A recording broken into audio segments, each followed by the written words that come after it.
Décima lección de Mariología. Divino Padre Eterno, en nombre de Jesucristo y por la intercesión de la siempre Virgen María, envía mi corazón al Espíritu Santo. Espíritu Santo, Dios de infinita caridad, dame tu santo amor. Espíritu Santo, Dios de las virtudes, conviérteme. Espíritu Santo, fuente de luces celestes, disipa mi ignorancia. Espíritu Santo, Dios de infinita pureza, santifica mi alma. Espíritu Santo, que habitas en mi alma, transfórmala y hazla toda tuya.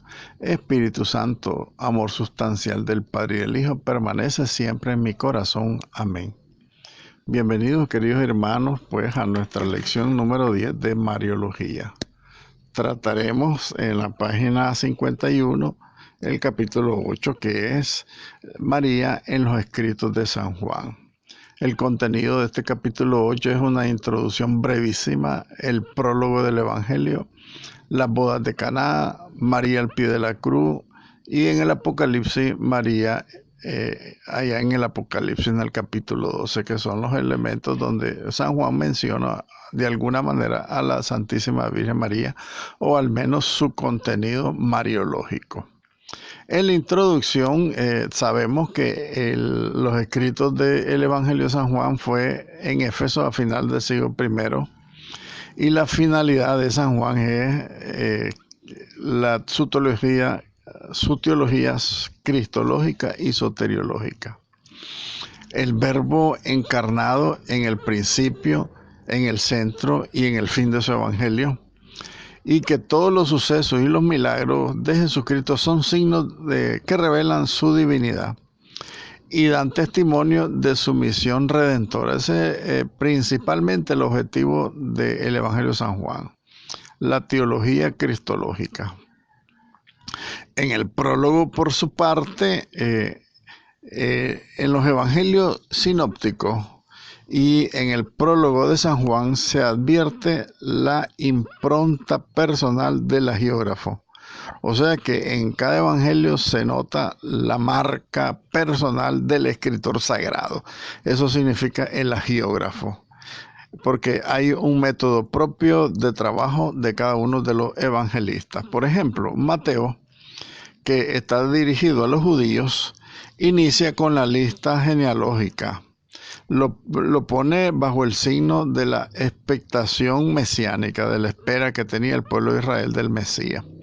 Por su parte, San Marco relata la vida pública de Jesucristo y por eso reduce su introducción en la vida pública, el tema de San Marco. Y San Lucas, por su parte, escribe un prefacio literario de carácter helenista, o sea, griego, donde adelanta al lector el objeto y las fuentes y el mismo método, pues, y la misma finalidad de sus libros, ¿verdad? Dice San Lucas, querido Teófilo, es su primera palabra. ¿Y saben qué significa la palabra Teófilo? Teo, Dios, filo, hijo. Querido hijo de Dios. O sea que el Evangelio de San Lucas está dirigido a todos nosotros los hijos de Dios. Miren qué bonito, pues así como comienza el Evangelio de San Lucas, querido Teófilo. Eso es importante que lo sepamos. Muy bien, las estrofas del prólogo de San Juan señala algunos aspectos, así de una manera de volada, digamos así. La preexistencia del Logo, porque el Logo es Dios. Las relaciones que tiene el Logo con la creación, con lo creado. La relación que tiene el Logos, el Verbo de Dios, con los hombres. Todo lo que significa, pues eso, la vida y la misma venida del Logos al mundo está contenida en el prólogo. Hay un señalamiento de Juan el Bautista como precursor de este verbo de Dios, porque dice San Juan que era un hombre, Juan el Bautista era un hombre, y esto lo pone en contraposición de la persona de Logos, que era Dios, ¿verdad? Un segundo elemento, cuando señala el Bautista, dice que fue enviado por Dios y subraya a la persona divina y su misión profética. y que la tarea fundamental del Bautista era ser testigo calificado del Mesías ante las autoridades judías y el mundo también judío, ¿no? Eh, por otro lado, el prólogo señala también la manifestación del Logos y retoma su discurso a partir del versículo 4 y 5 y viene a poner, más bien, pone una fórmula de oferta y rechazo cuando se manifiesta el Logos, porque dice San Juan, vino al mundo y el mundo no lo conoció. Y después dice, vino a los suyos y esto no lo recibieron. Entonces, con la palabra mundo, tenemos que entender aquí toda la humanidad. Vino al mundo, ¿verdad? Y esta humanidad que se movía en el ámbito histórico terreno, no lo conoció. El mundo no lo conoció. Vino al mundo, vino a la humanidad no lo conoció. Pero también dice San Juan, vino a los suyos. Entonces, ¿quiénes son los suyos? Su pueblo elegido. Entonces dice San Juan que también vino a los suyos, pero los suyos tampoco lo recibieron. También señala un poco la filiación divina del verbo, ¿no? El verbo era Dios, dice el prólogo de San Juan. Y también habla este prólogo sobre la encarnación del verbo y su significado salvífico. Aquí podemos ver un poco ya el sentido mariológico de este texto, de los versículos del 14 en adelante, que habla el prólogo que este mismo evangelista San Juan no da ningún relato histórico ni de la concepción ni del nacimiento de Jesús. Él habla de vino al mundo, el logo, ¿verdad? Pero no obstante, tenemos que advertir que el evangelista comunica a los lectores que el logo, o sea, el Hijo unigénito del Padre, asume una naturaleza humana mediante una concepción y mediante un parto virginales.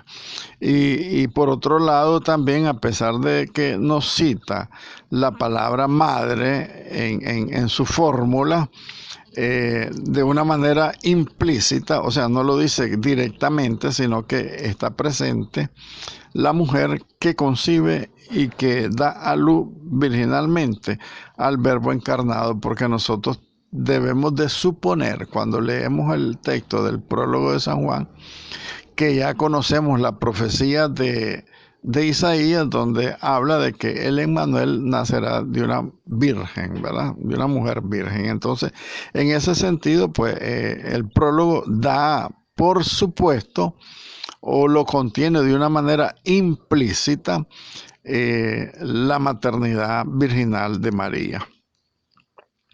Y también advertimos más adelante en el prólogo que la filiación divina a la que progresivamente nosotros los seres humanos somos llamados, se alcanza conforme vamos creyendo en Jesús, que Él es el modelo de filiación, o sea, es el modelo de hijo. Entonces, dicho brevemente, nosotros, dice el prólogo, que somos hechos hijos de Dios, somos hechos hijos de Dios en el Hijo, y por eso, por deducción, María, que es la madre del Hijo encarnado, debe participar también ella, a través de su maternidad, en la filiación divina de todos nosotros los cristianos. Ese es un poco el contenido, pues, mariológico del prólogo de San Juan. Por su parte, otro tema que trata San Juan en su evangelio es las bodas de Caná, la autorrevelación de Cristo. Ahí debemos estar claros que la escena de las bodas de Caná, fíjense que está interesantísimo, porque San Juan comienza su evangelio, ya lo decíamos, una vez concluido el prólogo, con el testimonio de Juan el Bautista. Y concluye esta narración con la manifestación de la gloria de Cristo en las bodas de Caná. Y toda esta parte constituye la semana inaugural de la vida pública de Jesucristo. Cuando nosotros leemos entonces las bodas de Caná, San Juan quiere relatarnos la primera semana de actividad que tuvo Jesús cuando inicia su vida pública. Veamos por una parte. El relato pormenorizado del testimonio de Juan el Bautista se extiende a lo largo de los 2 primeros días de esta narración. Para el evangelista, ese testimonio de San Juan el Bautista es de capital importancia y en él proclama a Jesús el Mesías que ha de venir. Entonces, es lo primero que señala esta redacción de las bodas de Caná con el testimonio de Juan el Bautista es que, en primer lugar, quiere revelar San Juan el Evangelista la proclamación de Juan el Bautista de que Jesús es el Mesías que ha de venir, en primer lugar.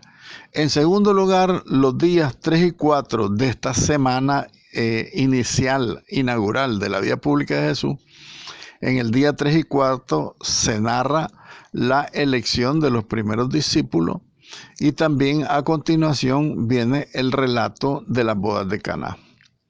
Entonces, en contraposición de los sinópticos, que Juan nunca llama a María por su nombre, sino que la denomina la madre de Jesús, es porque desea trascender el plano personal, el plano familiar de la carne y la sangre, al aspecto funcional de la colaboración en la obra de su Hijo.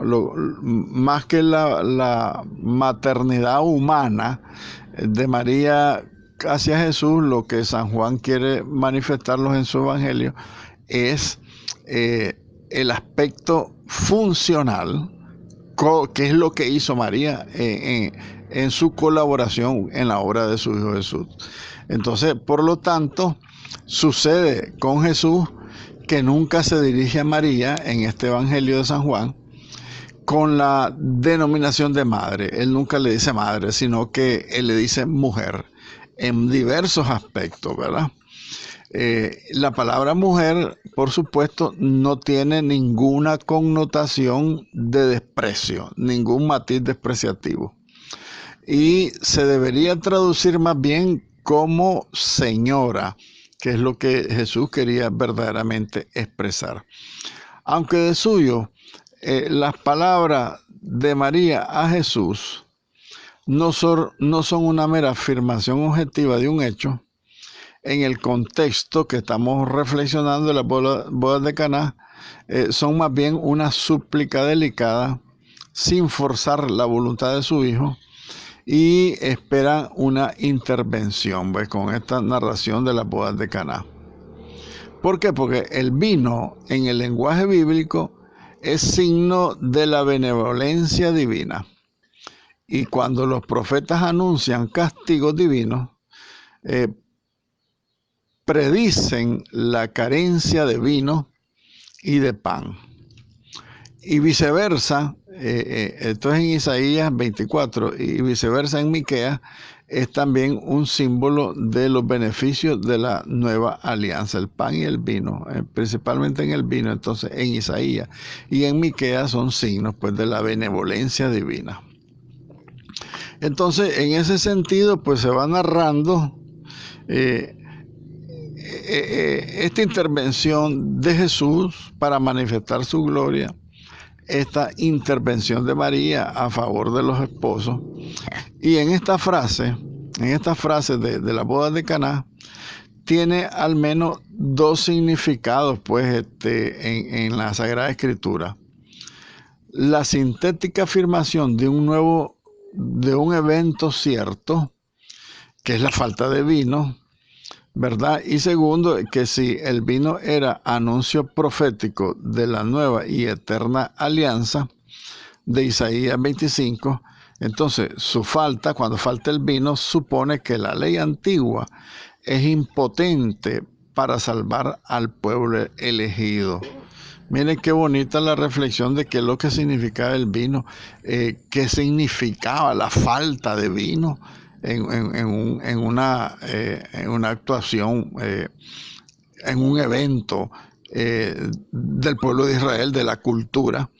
Entonces, faltar vino significaba en la ley antigua que esa misma ley era impotente para salvar al pueblo elegido. Entonces María, que representa al antiguo Israel, manifiesta a su hijo la privación de vino, que es signo de la salvación mesiánica. O sea, no hay vino y el vino es signo de salvación mesiánica. Entonces, en este sentido, ella materializa al resto de Israel. Acuérdense que ya hablamos del resto de Israel, los Anahuim. Ella materializa al resto de Israel, que muestra su indigencia, muestra su pobreza en la misericordia divina al expresar: mirá, no tienen vino. Quiere decir, estos pobres de Dios, estos pobres de Yahvé, estos Anahuim, este resto de Israel no tiene vino, no tiene el signo de la salvación mesiánica. Entonces, a esta frase, una de las más discutidas en su significado, tiene en el lenguaje bíblico dos sentidos. Es equivalente a la expresión cuando Jesús le responde: ¿a ti qué te importa? Connota oposición, connota divergencia, connota desacuerdo entre las partes, pero también connota cierto desacuerdo o distinto parecer. Es cosa tuya, a mí qué, y o cómo puedo intervenir en esto. Aun cuando ha habido interpretaciones de este texto en el primer sentido de los aquí presentados, es evidente que debe glosarse de acuerdo con el segundo sentido. El mismo hecho de que llame mujer a su mamá, a su madre, indica que Jesús desea trascender el plano meramente familiar y privado al plano salvífico redentor. Entonces, miren ustedes que cualquiera que interpreta esta parafraseada que da Jesús con María a la hora que ella detecta que no hay vino y le dice a ella: no tienen vino. Y le dice Jesús: ¿y nosotros qué tenemos que ver en eso? Pero yo, en primer lugar, sin ser biblista, y yo creo que valdría la pena escuchar lo que dicen los doctores en Biblia, Monseñor Silvio Valle, Monseñor Mata, doctor en Biblia, también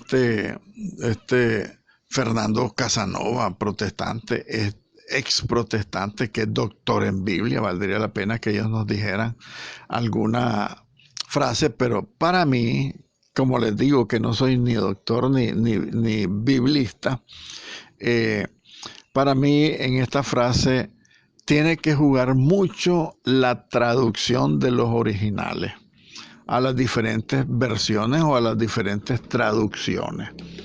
Porque en las traducciones hay muchas cosas que están mal traducidas en la Biblia, y para mí tiene otro tipo de connotación, porque esa posible rudeza de Jesús o esa posible incomprensión de esta frase tendría que quedar matizada por las palabras que Jesús dice a continuación, ¿verdad? Todavía no ha llegado mi hora, dice Jesús, cuando expresa ese diálogo con su mamá: no tienen vino, y ¿qué tienes que ver tú? ¿Qué tengo que ver yo?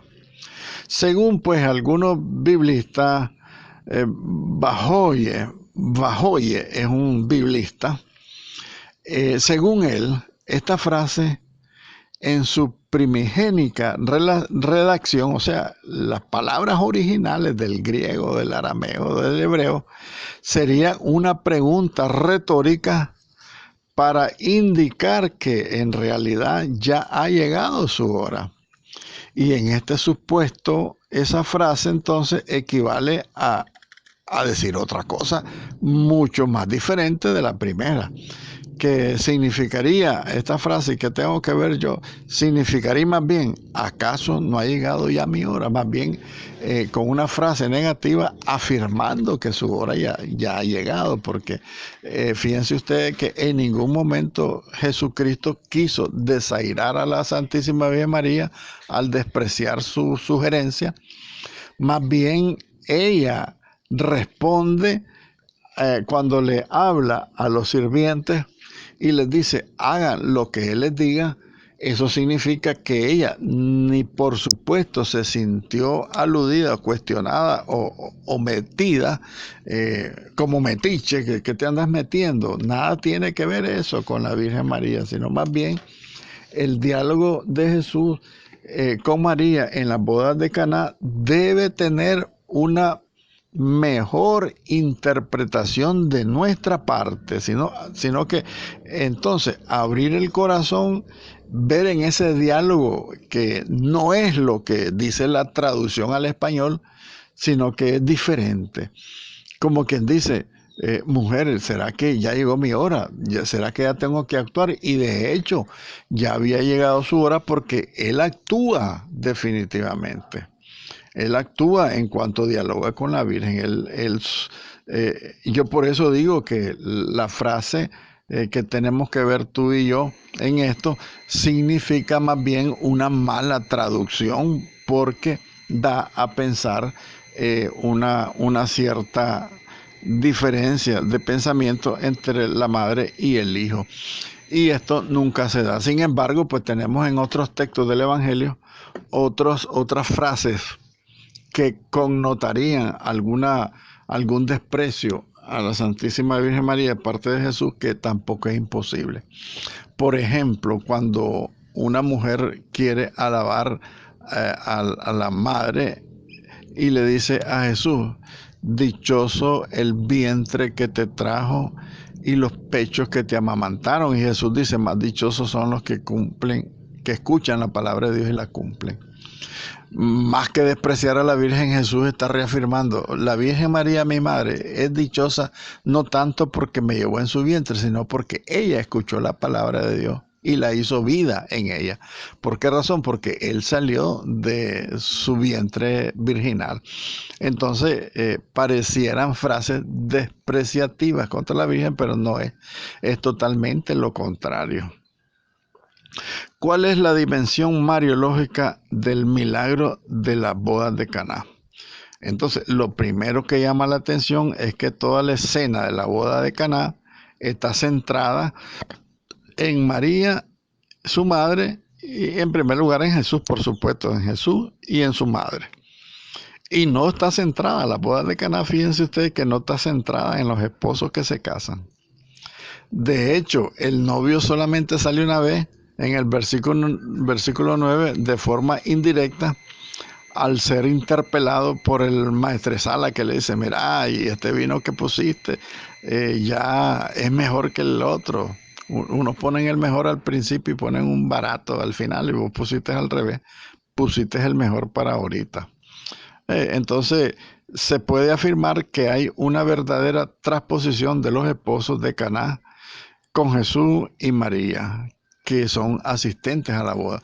Entonces, en una boda, en la boda de Caná más bien, en vez de que sean importantes en el relato de la boda los novios, lo importante son Jesús y María.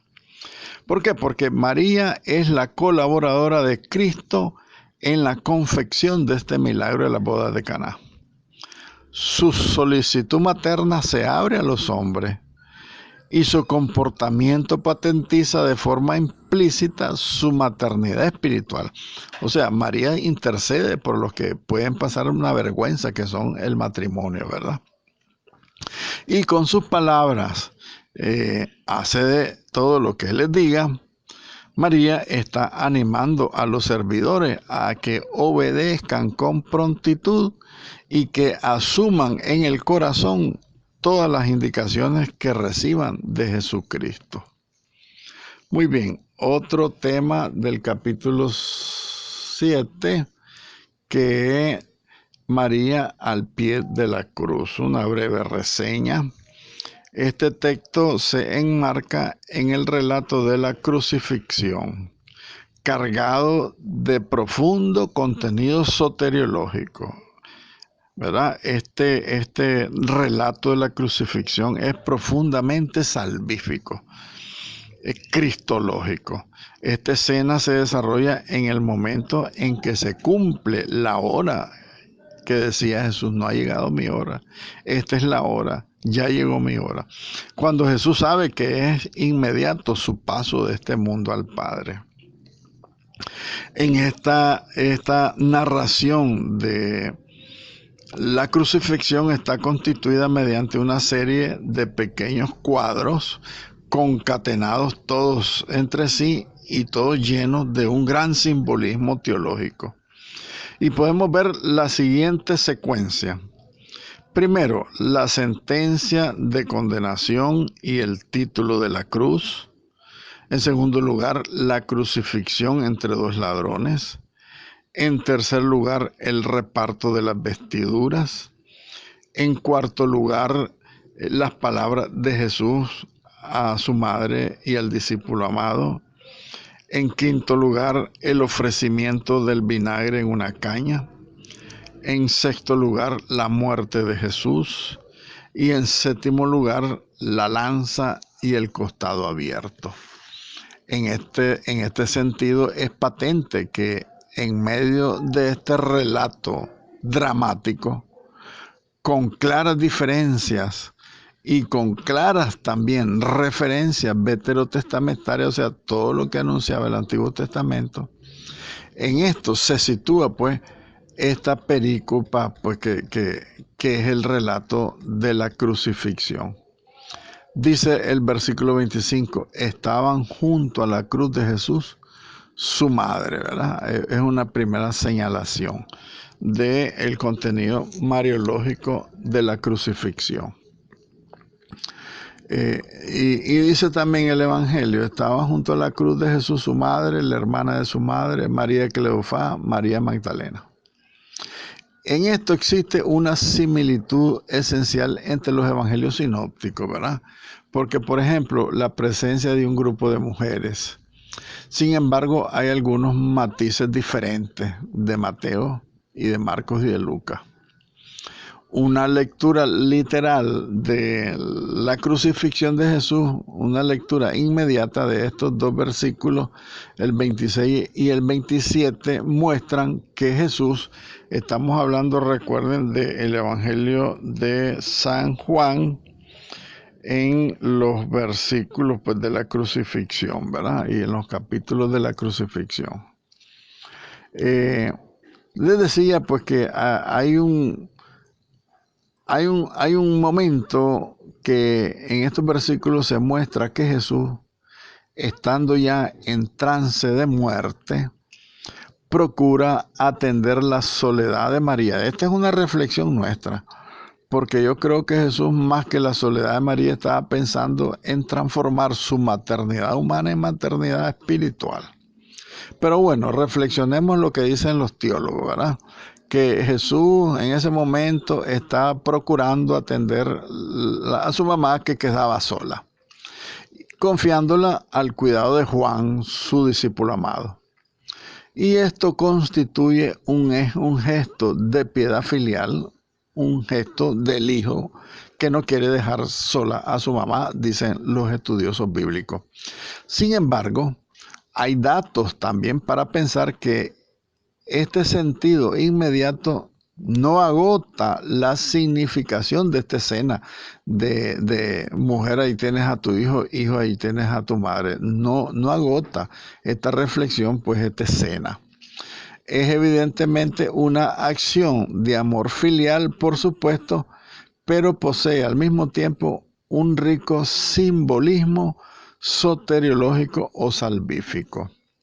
Estos versos presentan a María como la madre de Jesús 4 veces, pero no le llama madre, sino que le dice mujer. Es lo que decíamos en las bodas de Caná, que Jesús en ningún momento en su vida pública llamó a su mamá, ya la llamó mamá, la llamó madre, sino la llamó mujer. Entonces es obvio pensar que Jesús lo está haciendo con una intención especial, repito, que trascienda la maternidad física a la maternidad espiritual, o sea, a la maternidad de toda la iglesia. Entonces, esta impresión de que no quiere dejar sola a su mamá, esta impresión se refuerza al constatar que las 2 veces que Jesús se dirige a su madre públicamente en este evangelio es con el mismo título de mujer. Y en ambos casos en el contexto de la hora de Jesús. Ya llegó mi hora, le dice a su mamá en las bodas de Caná, y está en su hora propiamente de pasar de este mundo al Padre cuando está crucificado en la cruz. Es la hora de Jesús. Entonces parece que Cristo quiere mostrar la singular misión que ella tiene en toda la economía de la salvación. Esto es importante. Es la trascendencia de la maternidad humana, física, a la maternidad espiritual, les decía yo. El papel que ella deberá jugar en la economía de la salvación, y que está jugando en la economía de la salvación, porque ella empieza a colaborar con su Hijo desde el momento de su encarnación.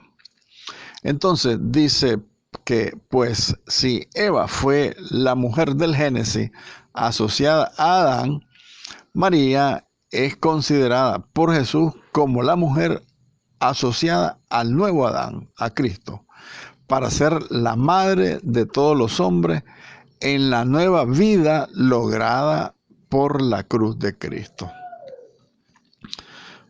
El evangelista también habla de varios aspectos de María al pie de la cruz, y dice en otra reflexión, el evangelista San Juan prescinde también conscientemente del nombre del discípulo a quien amaba, porque es él mismo, y yo creo que él no quería decir cosas de él, sino que él habla de él mismo en tercera persona. Entonces, en el caso de que mujer, ahí tienes a tu hijo, hijo, ahí tienes a tu madre, Juan el evangelista pues no quiere decir su nombre, sino que él dice el discípulo a quien él amaba. ¿Por qué? Porque quiere darnos a entender que el discípulo a quien más ama a Cristo somos todos nosotros. Y en esto hay diversas opiniones sobre la identidad de este personaje, de ese el discípulo a quien Jesús amaba. La opinión de la tradición, que parte de San Irineo, identifica al discípulo con Juan el apóstol, el mismo autor pues de este evangelio. Otros aceptan que es un personaje real, discípulo de Cristo, pero que no pertenece al colegio apostólico.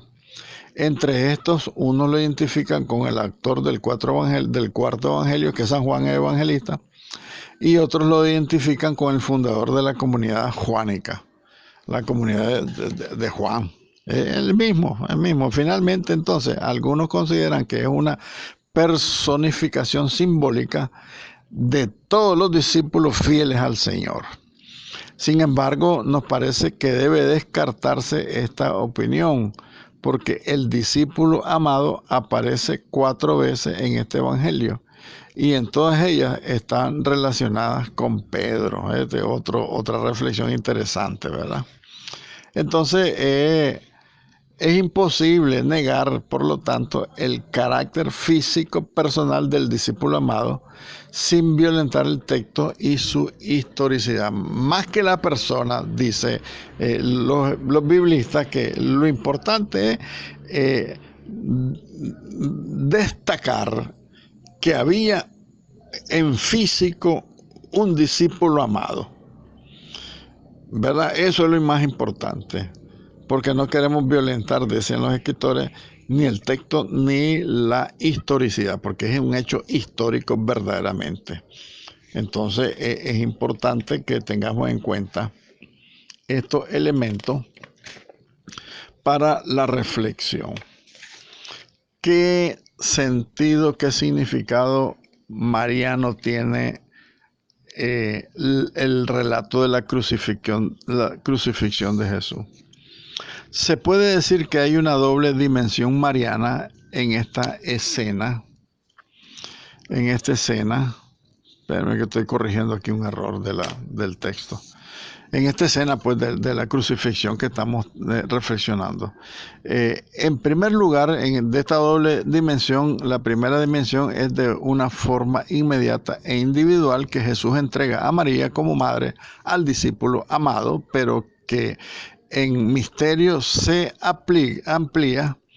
Esto se amplía, en el misterio se amplía pues esta paternidad, porque la función materna de María se extiende a todos los discípulos de Jesucristo que han sido representados por este discípulo amado en el Calvario. Y una segunda dimensión mariana de la escena de la crucifixión es que en esta escena emerge una dimensión eclesiológica. Por el hecho de que Jesús se dirige a María llamándola mujer, y esto supone que ya lo hemos apuntado antes, que la Virgen María asume la realización histórica de la hija de Sión. Recuerden lo que hemos dicho de la expectación del pueblo de Israel, de los pobres de Yahvé, la hija de Sión, que son los anahuín, los que esperaban la redención. Entonces María asume la realización, o sea, que se realiza en todos los pobres de Yahvé esta redención. Y por eso es figura simbólica María de todo el pueblo de Israel, sobre la que los profetas proyectaban las esperanzas mesiánicas de salvación. Entonces María realiza en ella lo que se realiza en todo el pueblo de Israel, porque María es figura del pueblo de Israel al decir la hija de Sión, porque en Israel está la promesa mesiánica de salvación. Entonces ella al pie de la cruz cumple pues ese propósito de la soteriología. Y como decíamos, para finalizar este capítulo 7 de los escritos de San Juan, en el Apocalipsis, vamos a hacer referencia pues a este último contenido del capítulo 7, la mujer del Apocalipsis. Entonces, por su carácter eminentemente simbólico, el Apocalipsis ha recibido variadas interpretaciones a lo largo de los tiempos. Hay mucha gente, incluso católicos, que le tienen pánico al Apocalipsis, pero es un gravísimo error. Aunque es un libro, el Apocalipsis, fundamentalmente escatológico, posee una orientación pastoral donde el autor, San Juan, a través de una experiencia mística, quiere consolar a los cristianos de la iglesia primitiva, una iglesia perseguida por el Imperio Romano, asesinados y maltratados. Entonces podríamos decir que, aparte de que el Apocalipsis es fundamentalmente de contenido escatológico, también es de contenido consolador, en un momento que la iglesia sufre. Una posible división del libro es la parte introductoria, que son las 7 cartas a las 7 iglesias de Asia, que tiene una primera parte del capítulo 4 al 11, una segunda parte del capítulo 12 al 20 y una tercera parte que es como el epílogo, que es el epílogo del libro, pues la parte final, que es como la instauración del nuevo mundo, ¿verdad? La nueva iglesia, la iglesia de Jerusalén celestial. Situándonos nosotros en la segunda parte de la división del Apocalipsis, que parte del capítulo 12, situémonos al capítulo 12, al principio de esta segunda parte del Apocalipsis, donde los estudiosos bíblicos, los exégetas, no han llegado a una interpretación unánime sobre la conexión de esta visión de la mujer vestida de sol con las profecías precedentes. Y hay quienes propugnan una concepción recapituladora de todos los hechos profetizados, digámoslo así, donde lo expuesto en los capítulos del 4 al 20 es algo ya ocurrido. Estamos hablando del Apocalipsis, fíjense bien, del capítulo 4 al 20, todo el contenido de estos capítulos es ya algo acontecido y repetidamente narrados, ¿verdad? Bajo las imágenes, las alegorías, las figuras de los 7 sellos, las 7 trompetas, las 7 copas, etc. Y también hay otros estudiosos bíblicos que mantienen una concepción progresiva de nuevos acontecimientos que irán teniendo lugar sucesivamente. Centrándonos entonces nosotros en el texto del capítulo 12, podemos notar 3 partes fácilmente diferenciadas, ¿verdad? Una primera parte del capítulo 12, del verso 1 al 6, que es la presentación de la mujer, del hijo varón y del dragón. Una segunda parte, el combate de Miguel Arcángel contra el dragón y su resultado, que fue vencido el dragón. Y una tercera parte de este relato, el capítulo 12, que es la figura de la mujer que escapa al desierto ante el ataque del dragón, ¿verdad? Entonces, veamos aquí la primera parte, ¿verdad? Que es del capítulo 12, la presentación de la mujer, el hijo varón y el dragón. El hijo varón,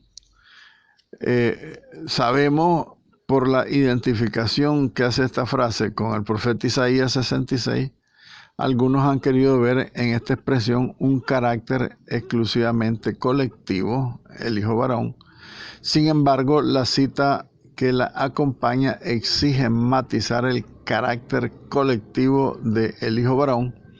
En efecto, el texto, el que ha de regir las naciones con cetro de hierro, esto está tomado del Salmo 2:9 y que es claramente mesiánico. Entonces, si nosotros relacionamos el hijo varón con todos los varones de Israel, dispersamos la identidad, ¿verdad?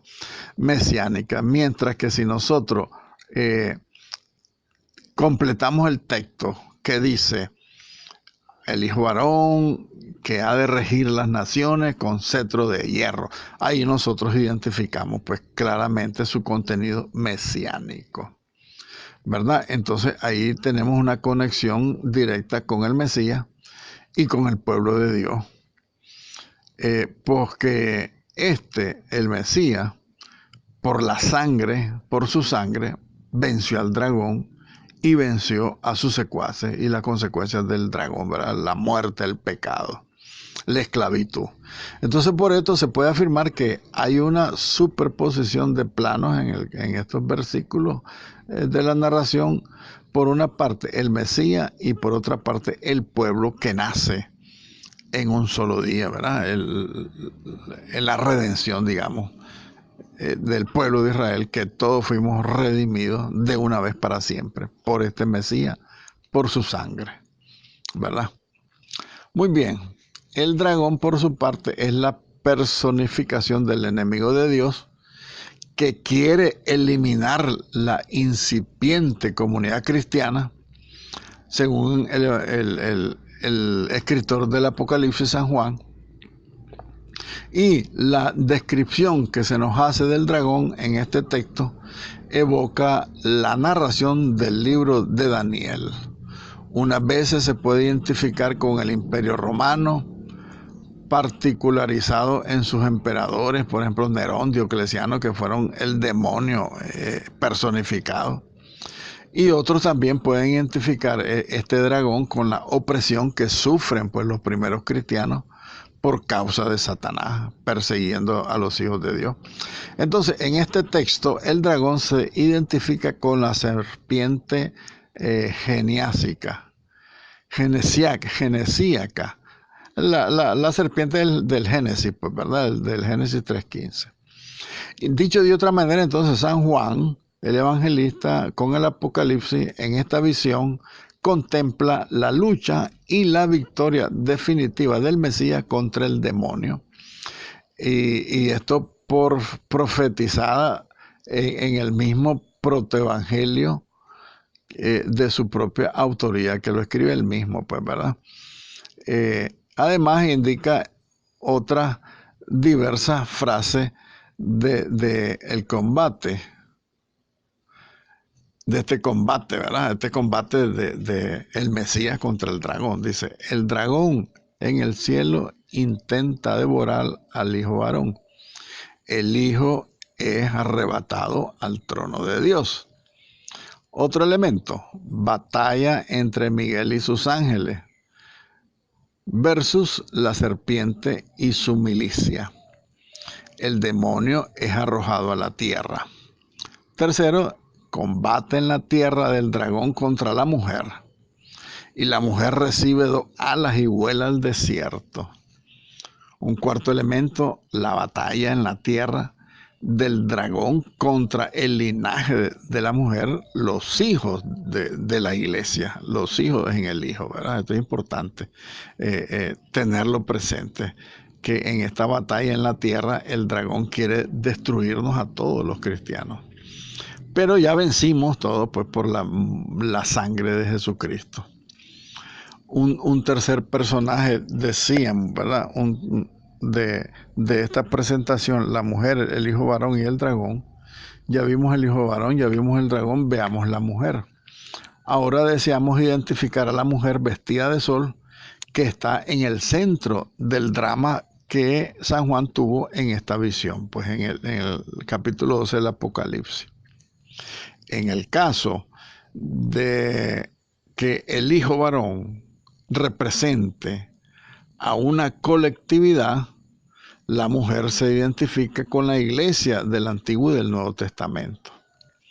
De hecho, la descripción de los atributos de la mujer ahí en el Apocalipsis evoca al pueblo de Israel que camina hacia los tiempos mesiánicos, y también a la iglesia, describe a la iglesia que está encima y sufre dolores en el parto de sus hijos. Por otra parte, no podemos negar el carácter individual del hijo varón y su identificación con el Mesías. Ahora bien, si Satanás y el Mesías son históricos, debemos retener que son igualmente históricos los otros personajes que intervienen en ese combate, que son la mujer, que no es un mero símbolo, una simple imagen, sino un personaje real. La madre del Mesías, es decir, María. Miren qué hermoso esto. Entonces tenemos que considerar que viendo todo esto que hemos dicho hasta ahora, que el hijo varón puede tener esas dos interpretaciones, y ambas interpretaciones concatenadas, igualmente también tenemos que decir que en la mujer hay una superposición de 2 planos de la misma visión, María y la iglesia. Los teólogos bíblicos y los exégetas bíblicos discrepan pues sobre cuál de estos 2 personajes está representado en el texto del capítulo 12, ¿verdad? Unos dicen que hay que ver en el doble sentido literal del texto. Para esto, tanto María como la iglesia están en ese mismo contenido y el mismo sentido. Otros asocian y sostienen que María está en el sentido literal y que la iglesia está en el sentido típico. Yo estoy claro en esto, está muy bonito, porque realmente en capítulo 12 nosotros identificamos que es María, la mujer vestida del sol, y ella misma lo está ratificando con sus apariciones. María aparece en el cielo a todos sus videntes, Bernardita en Lourdes, los niños de Fátima, Medjugorje, todo mundo, Garabandal también, todos estos videntes dicen que María viene del cielo con sus 2 estrellas, coronada de 2 estrellas. Entonces nosotros sostenemos que es María en el sentido literal de la palabra. Entonces aquí no es interpretativo como hacen los protestantes, ¿verdad? Que eso es un simbolismo. No, la mujer del capítulo 12 del Apocalipsis es María, porque ella misma lo ha ratificado en todas sus apariciones, en todos estos siglos de la iglesia. Y también, por supuesto, tenemos que identificar a la iglesia, porque acuérdense que el Concilio Vaticano II dice que María es signo de la iglesia. María es modelo de la iglesia. Entonces, por lo tanto, también tenemos que ver a la iglesia en ese capítulo 12 del Apocalipsis. Algunos dicen también que la iglesia está en sentido literal primario y que María está en sentido literal secundario. Otros dicen que es un sentido explícito, en un sentido explícito está la iglesia y en un sentido implícito está María. Yo diría viceversa, pero bueno, los teólogos tendrán su razón de alguna manera. Para ver qué dicen al final estos teólogos, ¿verdad? Actualmente, leamos el último párrafo de la página 58. Actualmente, la tesis más generalizada entre los estudiosos bíblicos es que la mujer vestida de sol del Apocalipsis 12 representa primariamente a la iglesia de los 2 testamentos, el Antiguo y el Nuevo Testamento, está bien. Es decir, al pueblo de Dios que a través de María nos ha dado al Mesías y a la asamblea nueva de la ley, ¿verdad? Protegida por Dios, que lucha contra el dragón, pero en un sentido más profundo emerge también la figura de María, que como excelsa hija de Sión representa al antiguo Israel y como modelo de fe es la más perfecta realización de la iglesia. O sea, María está en los 2 testamentos, en el nuevo y en el antiguo y en el nuevo, perdón.